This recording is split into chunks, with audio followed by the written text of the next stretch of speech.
бақыт деген не өзі? Деп бастады топталасты.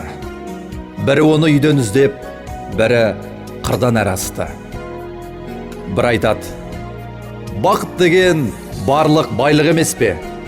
Керегінше киіп ішсең, бақыттысың емес пе? Бір айтады: жоқ, бақыт деген қолың жетпес мансап қой. Жұрттан көрі жүрсең керек, соның өзі жақсат қой. Бір айтады: бақыт деген жүйрік мініп той тойлау. Ісің болмай күйбеңменен, қарын тойса қарт ойнау. Бір айтады: бақыт деген адал жар мен перзент қой. Ынтымаққа арыс келген, ол да соған ермек қой.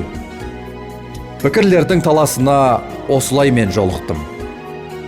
Бақыт адам баласына келмес оңай сонықтым. Безбеймін мен баладан да, байлықтан да, жардан да, мансап жетпес бар адамға үлестіріп алғанда. Үміт үзбей іздейді олар, тыңдап сол бір жақытты. Оны алыстан іздемегін, жүректен тап бақытты.